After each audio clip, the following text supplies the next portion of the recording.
Assalamualaikum warahmatullahi wabarakatuh. Selamat datang kembali ya di channel Pejuang Mantri.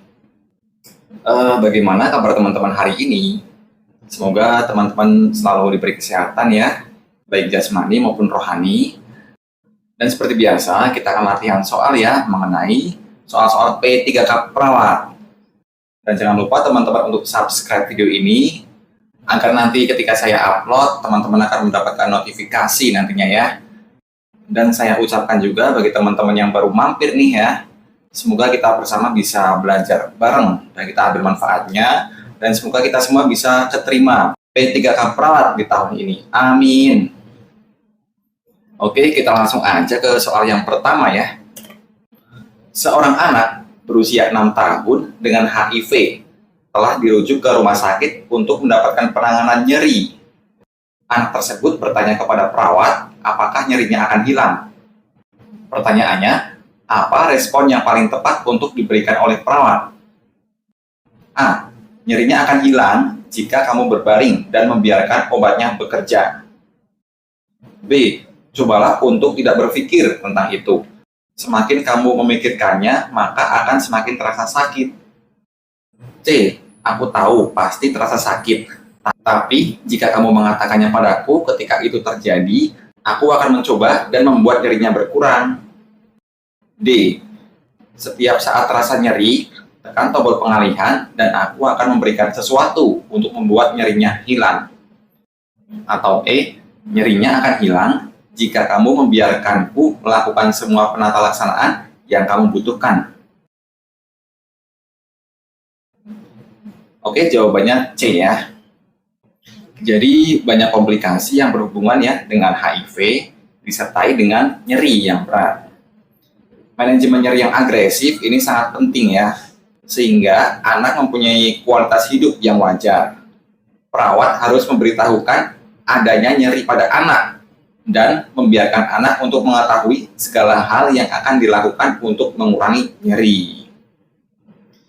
Jadi di sini jawaban yang paling tepat adalah C ya teman-teman ya, yaitu aku tahu pasti terasa sakit. Nah, kita jelaskan ya kalau itu akan terasa sakit.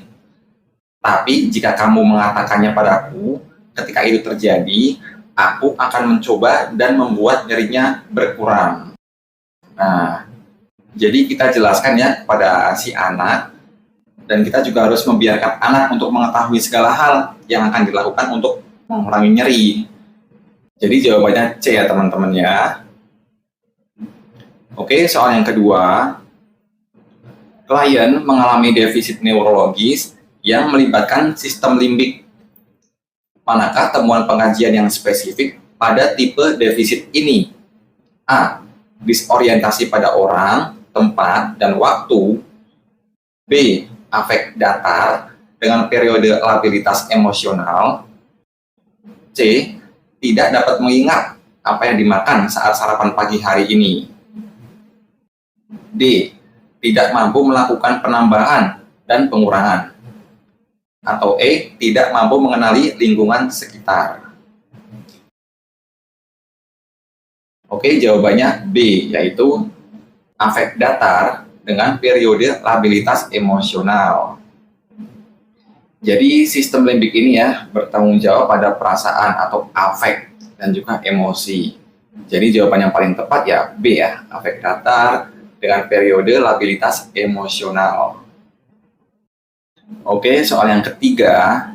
Seorang laki-laki berusia 37 tahun dirawat di RSUD C dengan pulkus peptikum.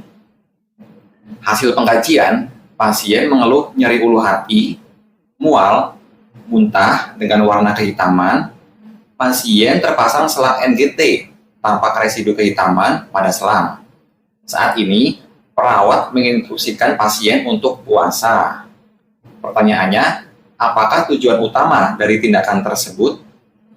A. Membersihkan lambung. B. Mencegah terjadinya muntah. C. Mencegah terjadinya aspirasi. D. Mengistirahatkan kerja lambung.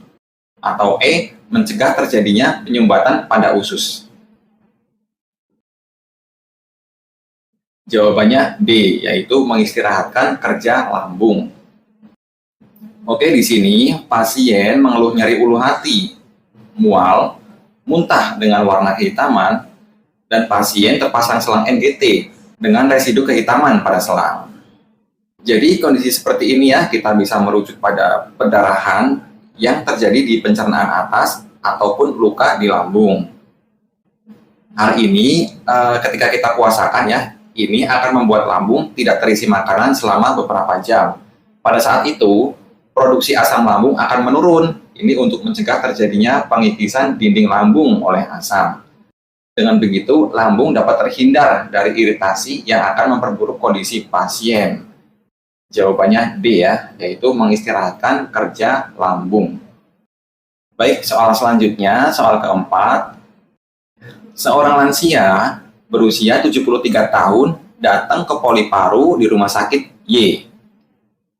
Pasien telah direncanakan untuk pemeriksaan BTA 2 hari yang lalu. Dari hasil pengkajian, pasien mengatakan batuk berdahak sejak 3 bulan yang lalu. Sulit mengeluarkan dahak, dan saat batuk yang keluar hanya air ludah. Pertanyaannya, apakah tindakan yang tepat dilakukan oleh perawat? A. Melatih teknik nafas dalam. B. Memonitor tanda-tanda vital. C. Mengajarkan pasien batuk efektif. D. Berkolaborasi pemberian antibiotik. Atau E. Menganjurkan pasien minum air hangat. Jawabannya C, yaitu mengajarkan pasien batuk efektif. Oke, di sini ya, pasien direncanakan untuk pemeriksaan BTA. Pasien mengatakan batuk sejak 3 bulan yang lalu. Ini batuk berdahak ya. Terus pasien sulit mengeluarkan dahak, dan saat batuk yang keluar hanya air ludah. Jadi tugas kita sebagai perawat ya, kita perlu mengajarkan teknik batuk efektif. Dan batuk efektif ini artinya metode batuk menghemat energi agar tidak lelah dan dahak keluar dengan mudah. Jawabannya C ya, mengajarkan pasien batuk efektif. Ini agar dahaknya bisa keluar. Oke, soal yang kelima. Pemberian terapi oksigen pada nasal kanul dengan aliran 2 liter per menit. Ini dapat memberikan oksigen ke tubuh sebanyak A. 28%, B. 32%, C. 36%, D. 40%, atau E. 44%. Jawabannya A ya teman-teman, yaitu 28%. Jadi aliran oksigen ya, ini kan pasien terpasang nasal kanul dengan aliran 2 liter per menit ya. Jadi setiap 1 liter per menit, ini akan menambahkan fraksi sebanyak 4%. Nah, oke. Jadi udara bebas itu mengandung 20-21% oksigen. Jadi ketika kita memberikan oksigen 1 liter per menit, ini akan menambahkan jadi 24%. Dan ketika kita memberikan 2 liter, berarti ada penambahan 8%. Jadi, oksigen pada udara bebas ditambah 8%, jadi 28%. Baik, jawabannya A ya teman-teman ya, yaitu 28%. Baik, soal yang terakhir ya, soal yang ke-6.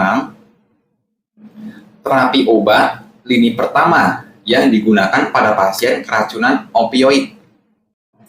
A. Amiodaron, B. Epinefrin, C. Sulfasatropin, D. Naloxone, atau E. Dopamin.